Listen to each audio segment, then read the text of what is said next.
welcome back. In part B of how to treat others the way that you would like to be treated, I go through a 10-point plan or a 10-point scenario of how you can actually embellish a lot of the study that I've done over the years and turn it into your own sales training program. Now remember, I've taught on this many times over now over the last 30 years, and I've done it with salespeople, with sales managers, in my studies, in my seminars, and I've actually worked with people as a mentor or coach on exactly the same subject. So you'll get the benefit of many, many years of research and the benefit of face-to-face experience actually expanding on this and selling well because of it.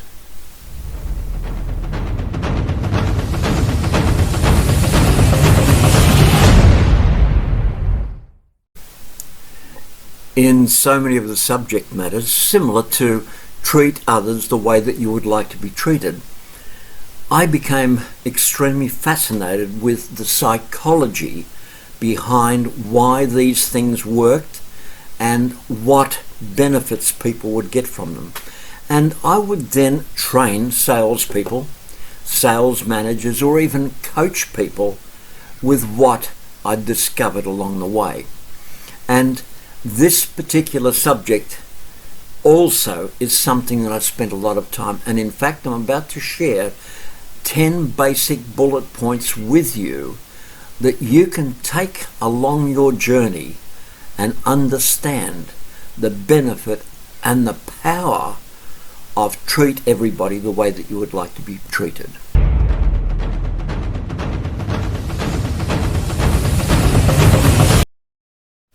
Now, the first is, you've got to understand that everyone has a story, so you need to let them share it. Most of us in sales haven't got that time to let them share. Well, once you let them share, you'll find one barrier will drop, usually a major barrier, and you can move on, benefiting both of you. The second point is you need to learn to listen with curiosity. And the more curious you become, the more engrossed they will become because of your curiosity.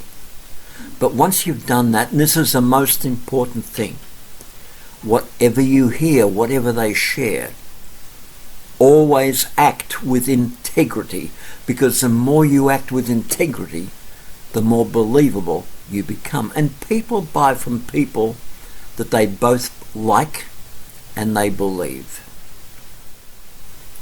The third is, we don't meet people by accident. And I think this is a very important issue. There is the power of attraction that brings people to you. We all are aware of that. Problem is, most people don't know how to activate it.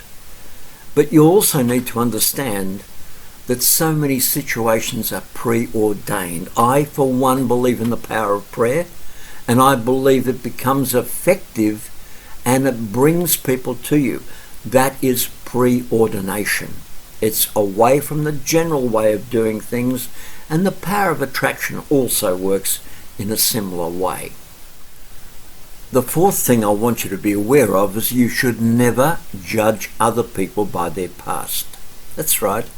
And far too often, we look at the past in order to see whether or not we want to accept those people.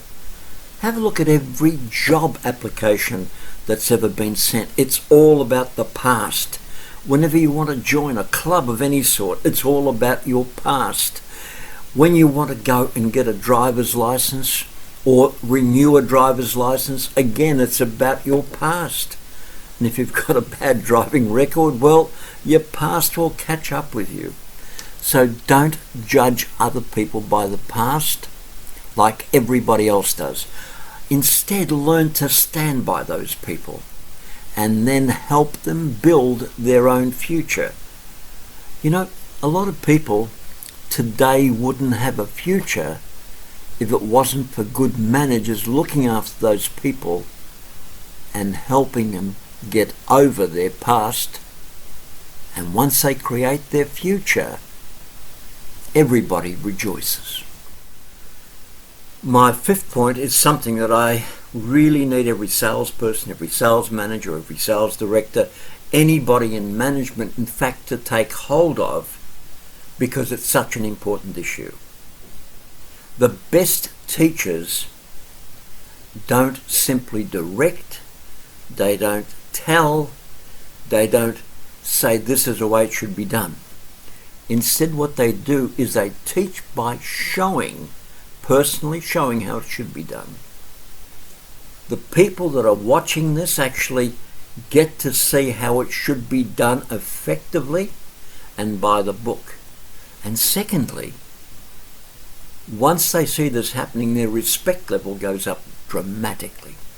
You know, I spent 9 years managing salespeople, and I rarely had those people in the training room, any form of training room.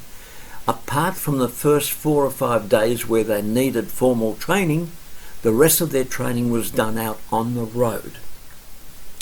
And I would teach them how to sell. They would see it being done, and they copied exactly what they needed to do.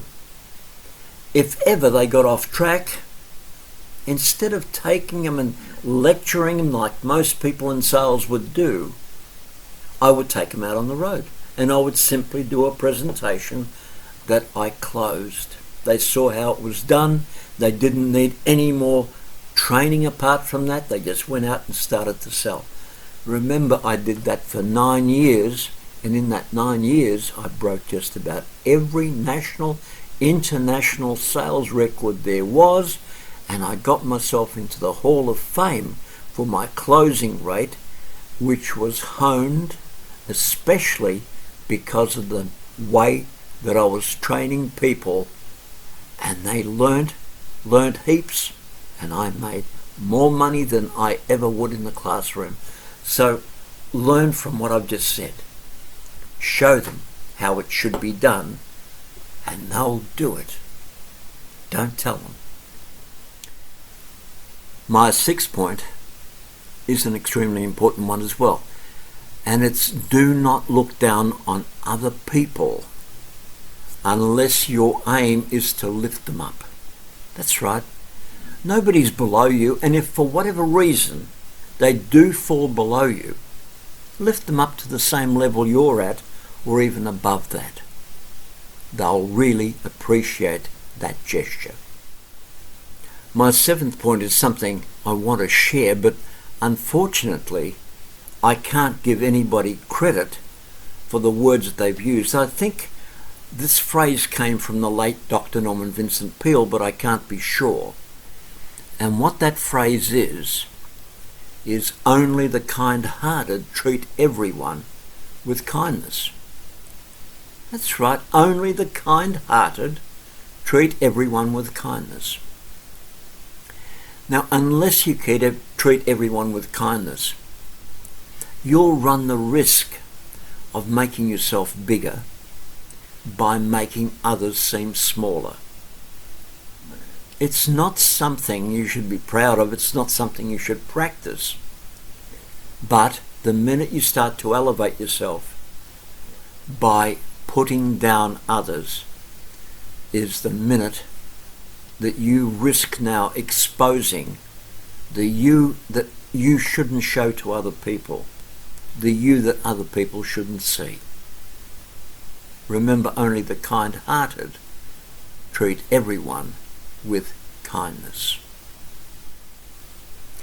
These last 3 points don't really need to be expanded on. They're so specific, yet they're so full of wisdom. I would like you just to remember them as bullet points. The 8th is appreciate those that have supported you.